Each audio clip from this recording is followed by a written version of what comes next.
Hola, soy Axel Luna.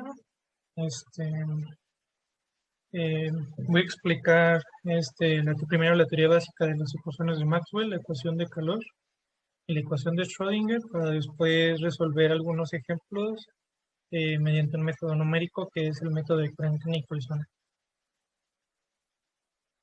Empecemos primero con la ecuación de calor. Bueno, para el caso de una función de tres variables espaciales que son x, y, z, y una variable temporal, eh, donde no exista una fuente de energía externa, vamos a tener una ecuación parecida a esta, y donde alfa es la difusividad térmica y pues es una propiedad ya que depende del material. En general podemos cambiar esta parte de aquí por un laplaciano y pues esta t generalmente se representa como una u, como lo tenemos aquí. Este es el caso para una dimensión y pues la ecuación de calor se obtiene a partir de la ley de Fourier y del principio de la conservación de la energía. Según la ley de Fourier, la razón de cambio del flujo de la energía calórica por unidad de área a través de una superficie es proporcional al gradiente de temperatura negativo en la superficie. Esto es parecido a lo que tenemos aquí, pero la ley de Fourier se escribe así.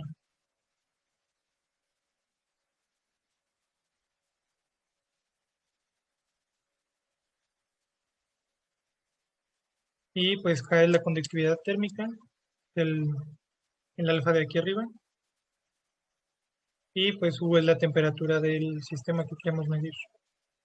En una dimensión, pues va a pasar a ser esto de aquí. En ausencia de trabajo realizado, un cambio en la energía interna por unidad de volumen en la materia, delta Q, es proporcional al cambio de la temperatura, delta U. Y pues este es el operador diferencial ordinario y pues nos va a quedar esta ecuación. C sub P es la capacidad calorífica específica y ρ es la densidad de masa del material. Ambos dependen del material en el que estén estos cambios de calor y temperatura. Dependiendo de que la energía sea nula cuando la temperatura está en el cero absoluto, esto se puede reescribir como Q es igual a C sub P por ρ por la temperatura U. El incremento en la energía interna en una pequeña región espacial del material se expresa de esta manera y el lapso de tiempo que transcurre se va a expresar de esta manera. Entonces, integrando la ecuación anterior, vamos a llegar a esta ecuación de aquí.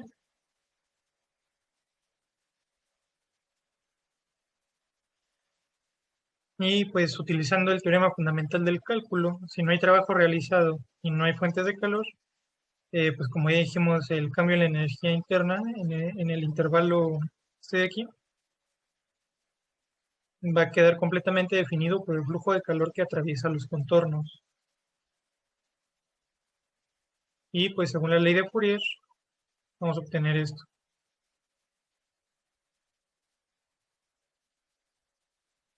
Entonces, otra vez aplicamos el teorema fundamental del cálculo y pues, por conservación de la energía vamos a llegar a esta otra ecuación. Ya sabemos que si la integral definida de una función f es cero, pues la función f tiene que ser cero también. Nos va a quedar ese resultado de aquí. Y pues podemos reescribirlo como esto que está acá, donde alfa podemos definirla como K sobre Cp por ρ. Esta parte de aquí. Y pues ya dependiendo del problema, se puede agregar un término más a esta ecuación para tener en cuenta las pérdidas de calor por radiación, el fenómeno que depende del exceso de temperatura. Ese exceso de temperatura vendría a estar dado por U igual a P menos T sub S en algún punto dado comparado con el entorno. Cuando el exceso de temperatura es relativamente pequeño, la pérdida por radiación es aproximadamente mu por U, y pues resulta la ecuación de transferencia de calor unidimensional. Esa ecuación la voy a escribir aquí arriba.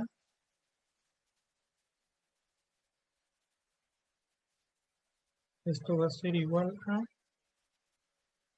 alfa por d de x cuadrada menos este último término que acabamos de comentar, la pérdida por radiación.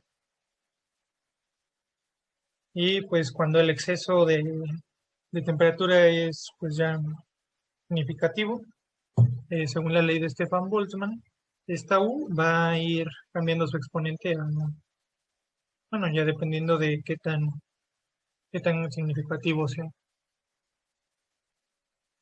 Para la ecuación de Schrödinger dependiente del tiempo, la mayoría de la teoría viene explicada en otro video, pero así a grandes rasgos, pues sabemos que esta es la forma general de la ecuación de Schrödinger dependiente del tiempo. Es el hamiltoniano más común. Nosotros vamos a verlo cuando este potencial no depende del tiempo o ya de plano no hay potencial. Y pues al solucionar esta ecuación van a salir, bueno, por soluciones separables, va a salir una parte temporal cuya solución es el operador de evolución temporal, que es este de aquí. Eh, este operador de evolución temporal lo podemos expandir por series de Taylor. Aquí están las series de Taylor. Y pues sus términos de la diagonal nos van a ir dando uno siempre y cuando no haya potencial, ¿no? Cuando haya potencial, nos van a ir dando unos términos adicionales que, bueno, dependiendo de la iteración, podemos acomodarlos en una matriz y que con potencial va a ser una matriz tridiagonal. Y bueno, la diagonal va a estar dado por unos eh, valores que explicamos en la sección del método de Frank-Nicolson.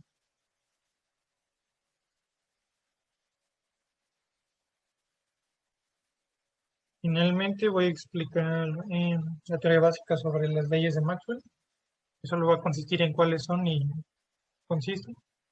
Y pues la primera que tenemos aquí es la ley de Gauss.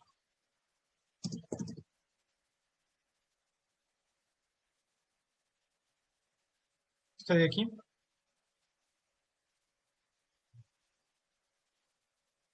Es la ley de Gauss para el campo eléctrico y describe cómo es el campo eléctrico debido a cargas en reposo. Muestra cómo las líneas de fuerza salen de la carga positiva y entran en las negativas, ¿no?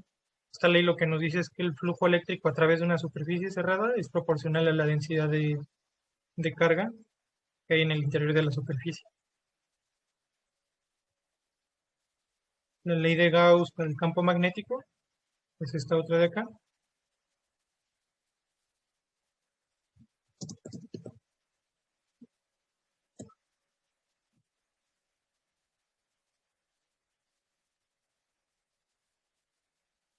Y pues esta nos dice que los campos magnéticos, a diferencia de los eléctricos, no comienzan y terminan en cargas diferentes.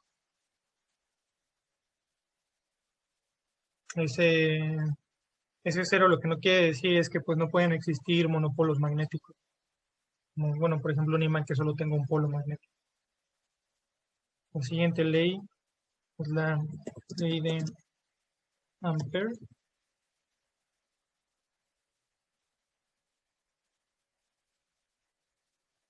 Y esta nos quiere decir que para campos no estacionarios, o sea, que no varían a través del tiempo, este, pues se le añade un último término, eh, confirmando pues que el campo eléctrico que varía en el tiempo produce un campo magnético, ¿no? O sea, así a grandes rasgos es lo que quiere decir. Que los campos magnéticos variables producen a su alrededor campos eléctricos variables. El campo eléctrico pues está contenido aquí. Y la última ley es la ley de Faraday.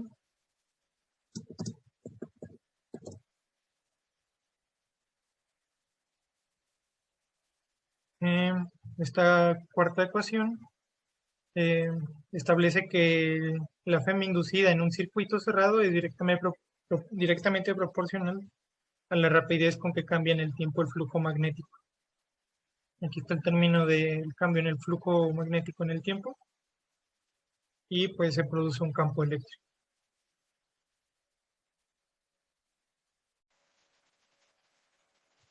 Hola, soy Axel Luna. En este video vamos a explicar las ecuaciones de Maxwell, la ecuación de Schrödinger de cambiante del tiempo y la ecuación de calor, resueltas mediante un método numérico llamado el método de Crank-Nicolson. Y vamos a empezar a explicar en qué consiste este método. Bueno, el método de Crank-Nicolson es un método de diferencias finitas usado para resolver numéricamente ecuaciones en derivadas parciales. Este, Se trata de un método de segundo orden en tiempo, que es implícito y es numéricamente estable. Fue desarrollado por John Crank y Phillips Nicholson, y de ahí su nombre.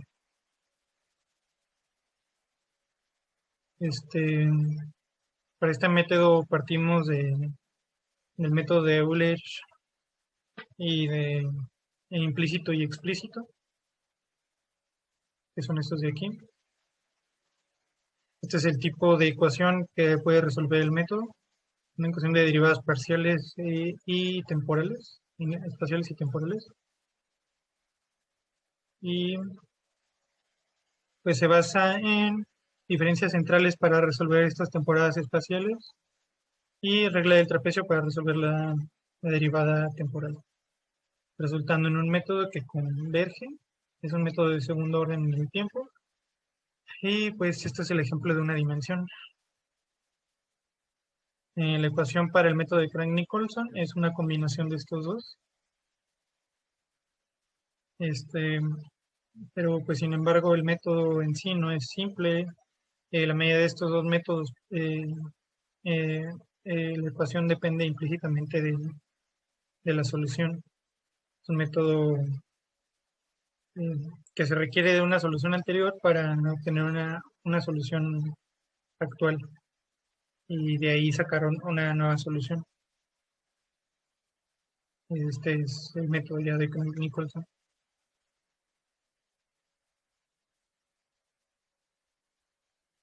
Bueno, el método surge eh, de derivar, bueno, de discretizar la derivada espacial, la de segundo orden, así como en el método de Euler, ¿no? En el implícito y en el explícito. De esa manera obtenemos esto de aquí. Reemplazamos la segunda derivada por esto, la primera derivada por esto, y pues como resultado ya al hacer álgebra nos va a quedar esto de aquí.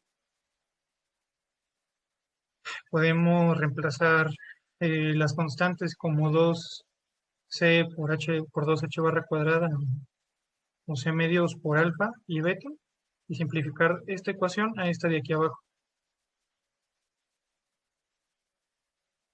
Y pues esta ecuación eh, no es única, o sea, hay diferentes ecuaciones que surgen para los diferentes valores de I y de J, y por eso se genera esta matriz de aquí. Este es para alfa, donde alfa pues son las soluciones para estas alfas de aquí, y hay una matriz similar para beta, que también es tridiagonal.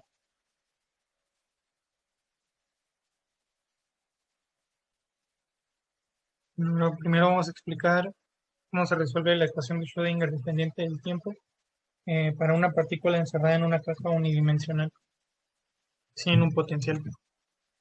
Bueno, ya sabemos que la ecuación de Schrödinger, eh, la que es dependiente del tiempo, es de esta forma. Una derivada con respecto de x de la función de onda va a ser igual a la derivada de psi con respecto del tiempo por una constante. Bueno, esta constante ya es la que abarca y h barra y todo eso. Entonces, cambiamos esta segunda derivada temporal, digo, esta segunda derivada espacial por esta parte de aquí, y la derivada temporal por esta de acá. Ambas ecuaciones tienen un factor en común que es este de aquí. Entonces podemos sustituir toda esta ecuación aquí adentro y nos queda esto de aquí. Bueno, se puede ver que también una ecuación recursiva, o sea, vamos a sacar la ecuación dejando primero el tiempo constante.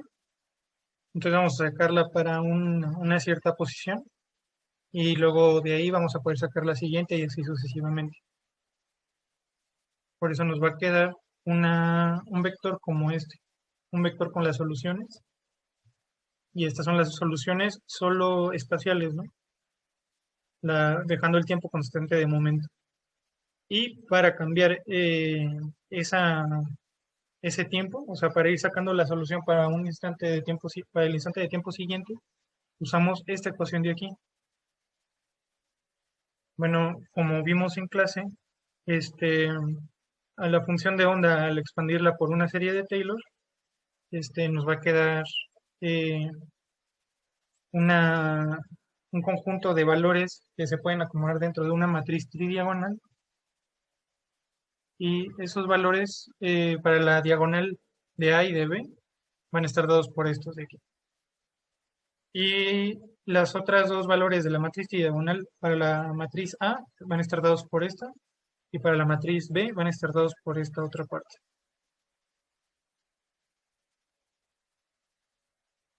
Bueno, para empezar con esto debemos de proponer una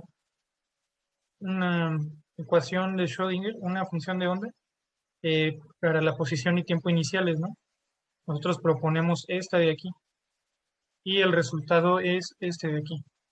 Este es para una cierta iteración en específico. En un momento les voy a mostrar el GIF que demuestra la evolución temporal de la función de onda. No, el GIF como queda va a ser el siguiente. Como podemos ver, la posición inicial era la de la ecuación que mostramos aquí, esta de aquí, y se va moviendo y se va dispersando en diferentes picos. Esto es solo para la parte, para la magnitud de la ecuación de onda, que no representa la distribución de la probabilidad. Vamos a dejar que corra el GIF un rato.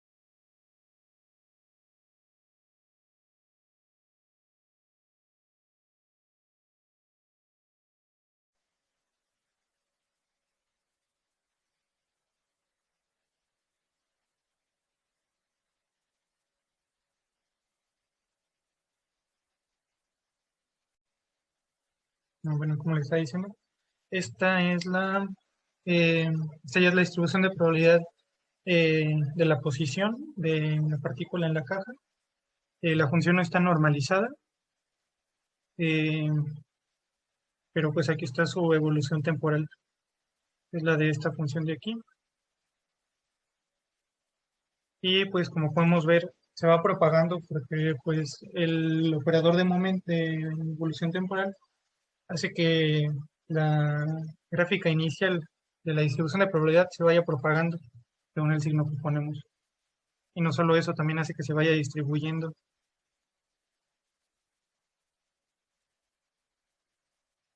Y así es como queda al final de las iteraciones.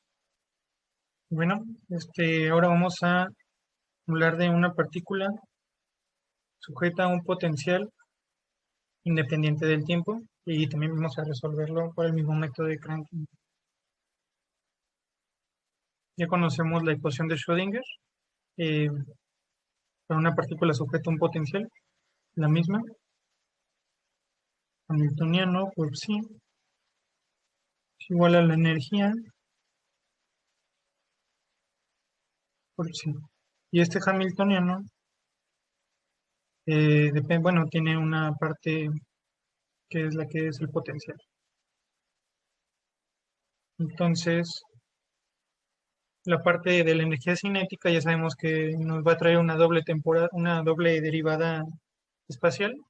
Si es en una dimensión, podemos discretizar esa doble temporada, esa doble derivada en esto de aquí. Y pues usando el método de Euler, va a quedar esto de aquí. Diferenciamos x y pues esto de aquí que tenemos, vemos que necesitamos la función de onda para bueno, para la iteración inicial, para conseguir la de la actual, ¿no? Un método recursivo también se va a ir actualizando conforme vayamos sacando soluciones y igual lo podemos acomodar dentro de una matriz tridiagonal, igual que como vimos en el método de Crank-Nicolson, para ir encontrando las diferentes soluciones e irlas graficando. Y pues estos solo son valores constantes que van a ir saliendo, bueno, excepto este delta X. Bueno, también es una constante. Bueno, el potencial inicial que nosotros escogimos fue este. Y pues como se puede ver, no está, el potencial no está en el origen, o sea, va a jalar a la función para un cierto lugar en X y un cierto lugar en Y. Y pues esto es lo que se observa aquí, ¿no? Es más difícil hacer un GIF de estas gráficas porque pues no, son en tres dimensiones, ¿no? O sea que es el valor de la función de onda, el valor absoluto. Y bueno, estas también son distribuciones de probabilidad. Ese es el valor absoluto al cuadrado de la función de onda y pues la va a ir jalando para un lugar en específico. Esto es para el primer estado y esto es para el segundo estado del sistema. Como vemos, se van generando diferentes picos. Pues se puede ver mejor en tres dimensiones. Es como que ya la distribución de probabilidad de la función de onda ya repartida en X y en Y. Esta es la gráfica que teníamos ahorita. Para compararla con esta que ya está en dos dimensiones, la gráfica está rotada. Y esto es para este cierto potencial. Si quitáramos ese potencial, igual la función de onda se va a ir repartiendo en diferentes picos, como se observa aquí. Esta gráfica que observamos ahorita, esta, para el primer estado del sistema, y ya vamos a ver cómo a los diferentes estados se va repartiendo.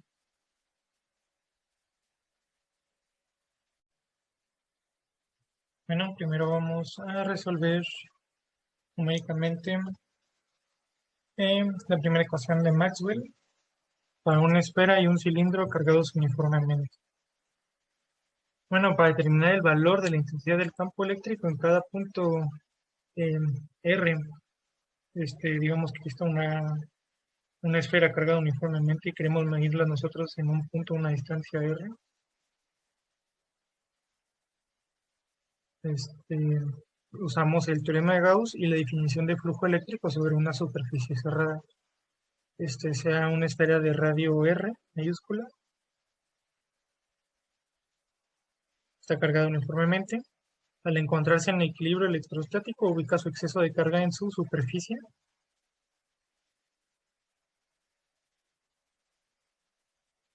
Y la dependencia de la carga crea un campo eléctrico en su exterior, campo eléctrico, cuya dirección depende del signo de la carga. Y pues eso es lo que vamos a calcular. Usamos la ecuación de Maxwell, la primera ecuación de Maxwell en su forma integral, y es de esta forma.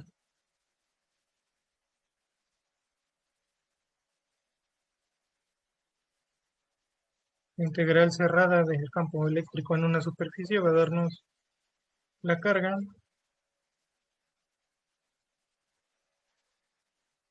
a ser proporcional a la carga. De tal modo que este campo, la integral, si el campo no depende de los datos de la superficie, nos va a dar 4pi por el radio al cuadrado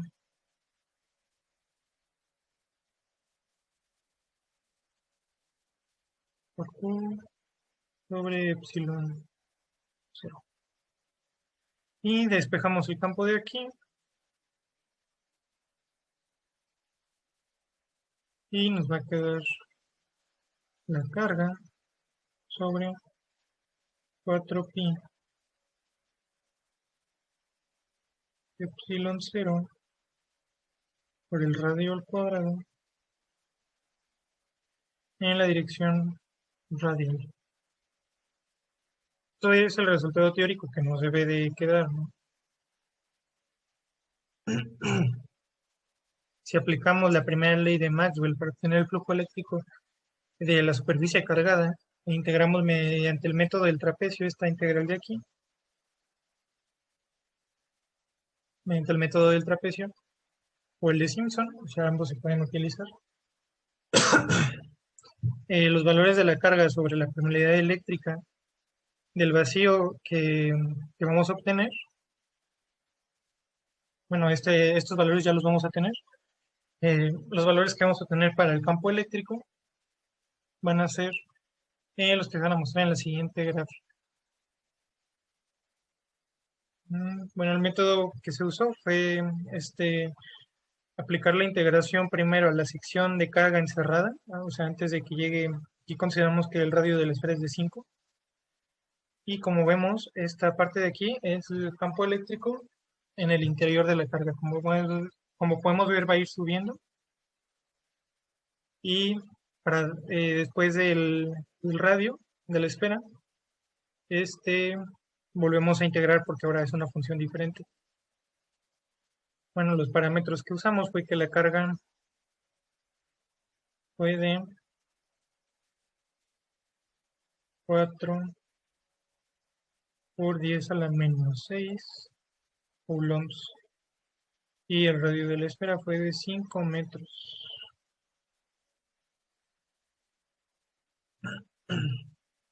La intensidad del campo, pues como se puede ver, va disminuyendo. Mientras más se aleja el punto del que queremos medir de el radio de la esfera. Esto se puede apreciar mejor en otra gráfica. Aquí, como es de esperarse, el campo decae para valores altos de R. Va disminuyendo. Y para antes de llegar a R igual a 5, el campo va aumentando hasta que llega a justamente al radio de la esfera. Esto para que el campo sea continuo. Y pues lo mismo ocurre para el cilindro cargado. De hecho, la gráfica es prácticamente la misma que aquí. Solo va a variar si variamos estos otros parámetros. Ahora bien, el campo eléctrico de un cilindro infinito con una densidad de volumen, eh, de carga de volumen uniforme, se puede obtener también usando la ley de Gauss. Consideremos que una superficie gaussiana que atraviesa este cilindro de radio R, y que el campo eléctrico tiene la misma magnitud en cada punto del cilindro, y se va a dirigir hacia afuera. El flujo eléctrico entonces del campo eléctrico está multiplicada por esta área del cilindro.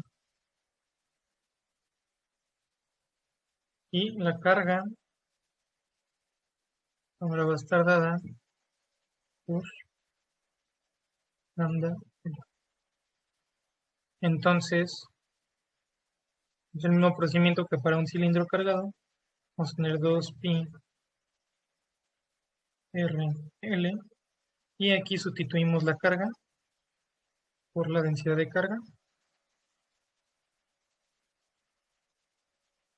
L es la longitud del segmento del cilindro que queremos medir.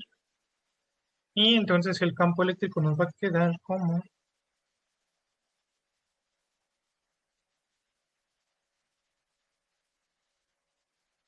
muy parecido a el del cilindro, perdón. Igual en la dirección radial. Ahora es en coordenadas cilíndricas, por lo que la dirección va a ser ahora solo hacia allá, perpendicular al cilindro.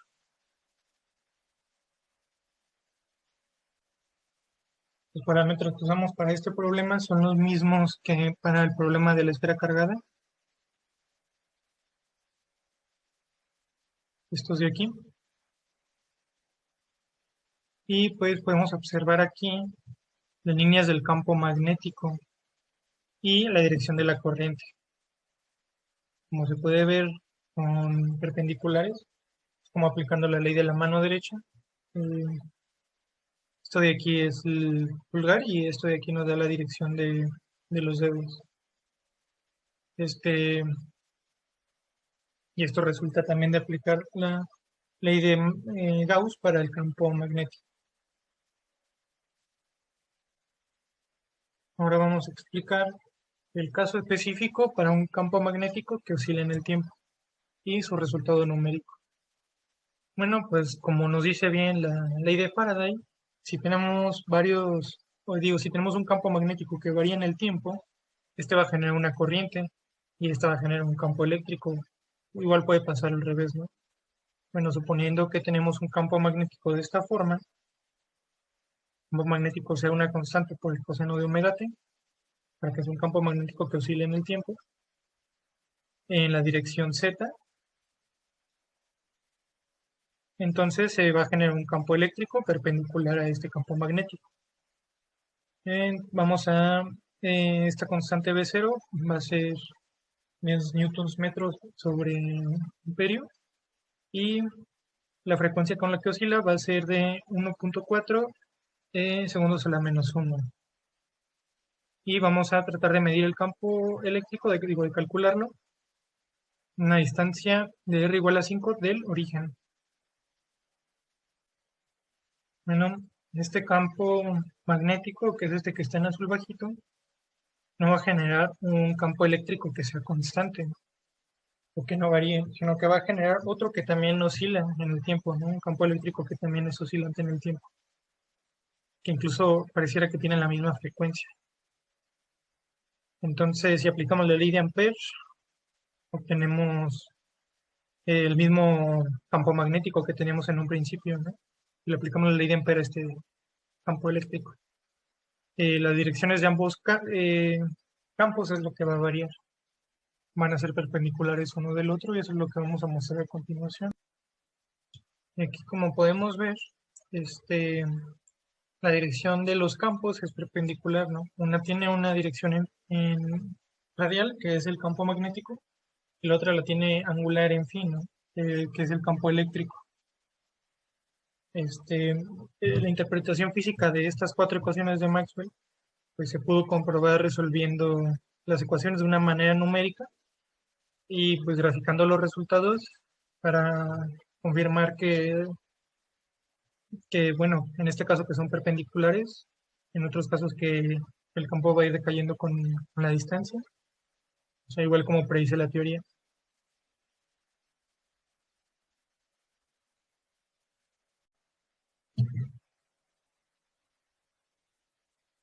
Bueno, ahora vamos a resolver la ecuación de calor modificada a una dimensión con el método de Crank-Nichols. Bueno, la diferencia entre la ecuación de calor y la ecuación cable, que es la que vamos a resolver ahorita, es el término u de x, y, que está restando ahora a la ecuación general de la ecuación de calor. Esta diferenciación es muy pequeña y la ecuación se mantiene lineal. Su solución es casi igual que la de ecuación de calor. La ecuación del cable es esta. La derivada temporal, la segunda derivada espacial y agregamos el término extra y una función que depende de x y del tiempo. Las condiciones iniciales y de frontera son que u la posición inicial del tiempo t es igual a un de L, t, y son 0.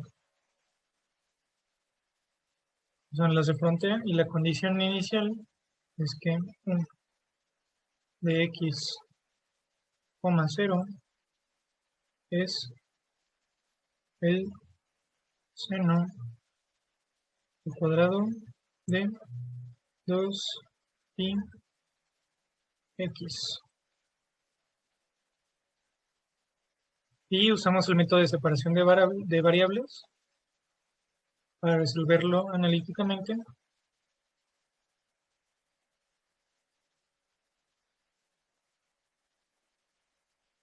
En una función depende de x y otra que depende del tiempo. Sustituimos esto en la ecuación anterior y vamos a obtener, después de operar algebraicamente un poco,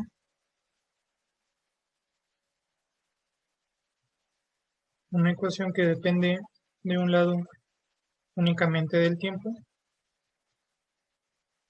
del otro lado una que depende únicamente de x,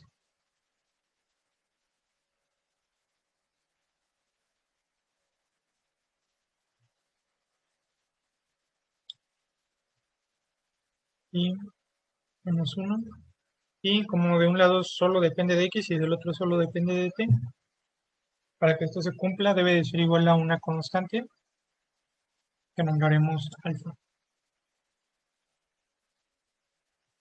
Proponemos una solución para x mayúscula y t mayúscula, cumple con la ecuación, utilizando el teorema de Sturm-Liouville.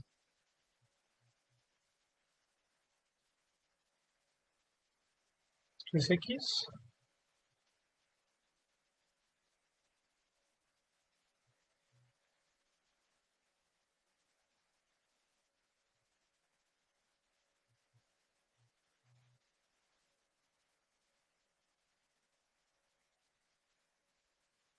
Esta es la solución propuesta para x mayúscula, para la parte espacial, y para la parte temporal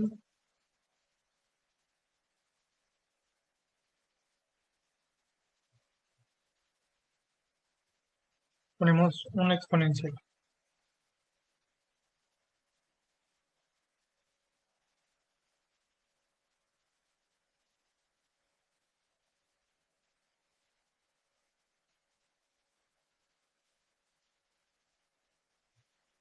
Y la solución general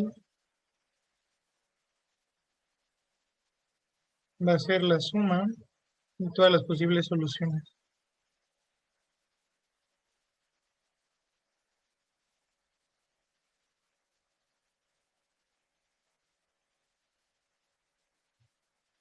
Sustituimos y vamos a obtener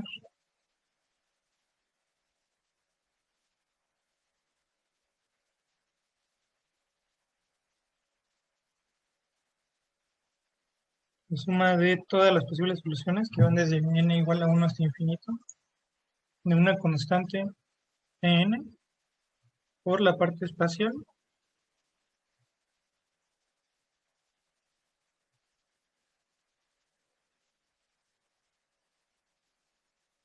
por la parte temporal.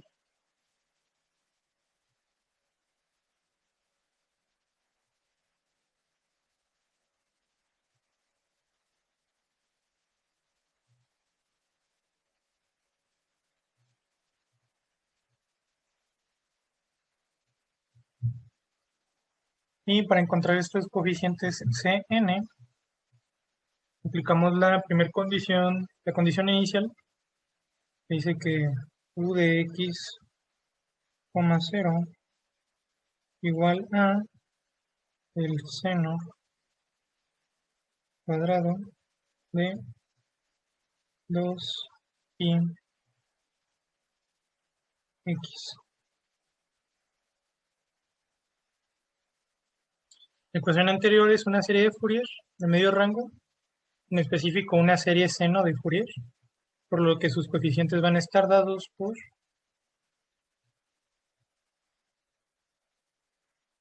dos veces la integral desde 0 hasta L de el seno al cuadrado de 2pi x, esto multiplicado por la x mayúscula. Y ahorrándonos un poco de álgebra nos va a dar como resultado menos 32 pi 2n más 1 al cubo menos 16 2n más 1.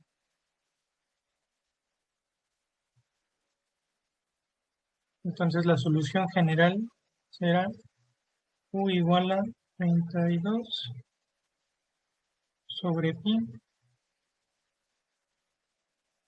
por la sumatoria de n impar. N tiene que ser un número impar hasta infinito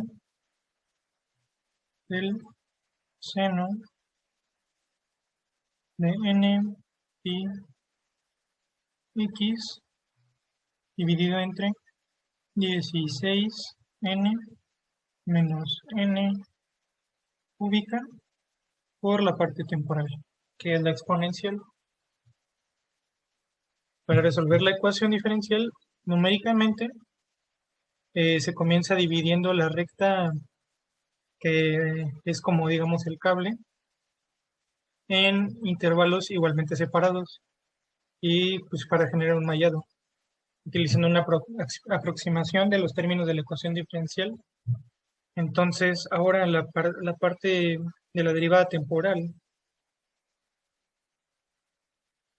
va a ser aproximadamente 1 sobre k por omega y j menos omega y j menos 1. Y de esta forma ya vamos a tener otra ecuación recursiva de si sacamos esta omega y j menos 1, podemos calcular la siguiente. El comportamiento de la diferencial de potencial U es ligeramente, pero lo es al menos en un inicio, como un oscilador amortiguado, pero muy amortiguado. Pues para un tiempo de aproximadamente 2 segundos se vuelve casi cero. Vamos a ver una gráfica donde presentamos esto. Aquí podemos apreciar lo que dije hace un momento. Eh, Se amortigua muy rápidamente, o sea, pareciera que es un oscilador amortiguado que se amortigua muy rápidamente. Este, bueno, aquí vemos que se cumplen las condiciones de frontera, ¿no? Que en la posición inicial y final la función es cero. Y pues aquí parecería que oscila un poco, pues sí es una función coseno.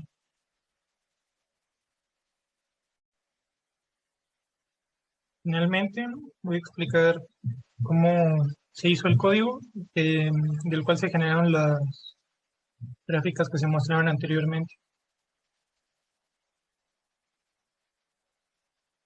Bueno, primero solo usamos 4 librerías, 2 fueron para graficar, una que es NumPy para hacer vectores y todo eso, y Pylab para análisis numérico. Como dijimos, tenemos que discretizar el sistema, por lo que de la longitud que escogimos para la caja, que fue de 1.009, definimos que estos van a ser metros, la dividimos en 1000 partes, por lo que cada rejilla va a medir 1.002 por 10 a la 9 sobre 1000.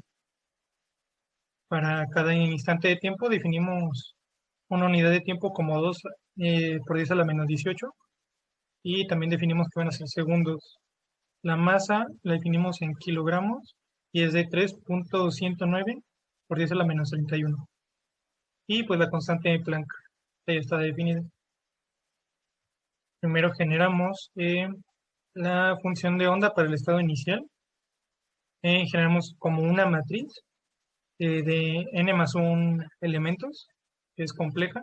Entonces n más 1 elementos es porque va a ser una función de onda para cada una de las rejillas que hay, más una. Y definimos la longitud de la caja como un vector que va desde 0 hasta L y contiene 1001 elementos también. Y ahora esta es la función de onda para el tiempo t igual a 0. Eh, pues es la que mostramos anteriormente. Este es la exponencial de la parte espacial por una exponencial compleja y la definimos como una función.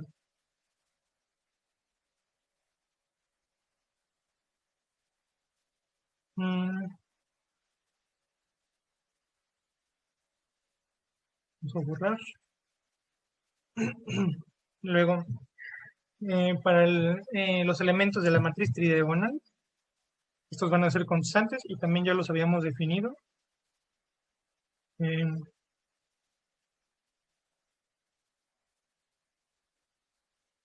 son, están en términos de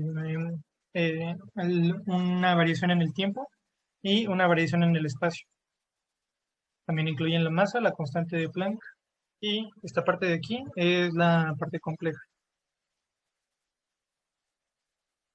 Luego, para el potencial dentro de la caja, este puede ir variando, podemos definir que sea cero o cualquier otro potencial. En el caso de la caja, para el intervalo de x es cero y pues es infinito para cualquier otro lado teóricamente, por lo que usamos unas funciones que colapsen esta función de onda a cero para cualquier parte fuera de la caja, digo dentro de la caja, y que dejen la función intacta para cualquier parte dentro de la caja. Y luego generamos otra función que resuelva esa ecuación, la ecuación diferencial de la ecuación de Schrödinger. Esto ya mediante el método de Crank-Nicolson, ocupando estas matrices tridiagonales. Como todos los elementos de la diagonal son iguales y no van a ir variando, igual los de la parte de las segundas diagonales, pues no es necesario incluir aquí términos que dependan de cualquier otra variable. Entonces esto lo que nos va a dar va a ser la solución de la ecuación pero solo para un tiempo definido. Lo que va a generar la evolución temporal de la ecuación va a ser solucionarla, esta parte de aquí, solucionar la ecuación, pero, o sea, variando el tiempo, considerando los time steps anteriores. Y el resultado es la función de onda, este, sin nada más, que pues no podemos graficar porque no tendría un significado físico. Así que le sacamos su magnitud y le elevamos al cuadrado para obtener la distribución de la probabilidad, que como dije cuando lo presenté, no está normalizada todavía. Y pues todo esto de aquí abajo es solamente para graficarla y generar una animación que ya se les he mostrado, pero vamos a verla nuevamente.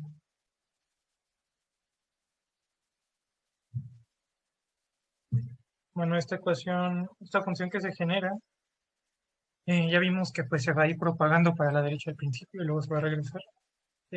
Si variáramos la ecuación que ponemos al principio, la ecuación diferencial, así como otros parámetros como dónde está determinada, los potenciales y todo eso, podríamos poner, bueno, hacer que la ecuación fuera de la forma de la ecuación de calor o de cualquier otro tipo, para así resolver otro tipo de sistemas con este mismo programa.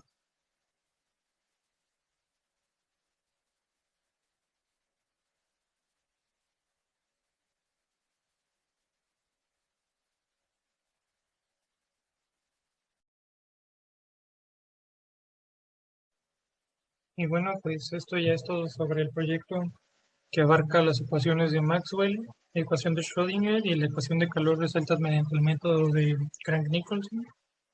Le agradezco mucho su atención y aquí concluye el proyecto. Muchas gracias.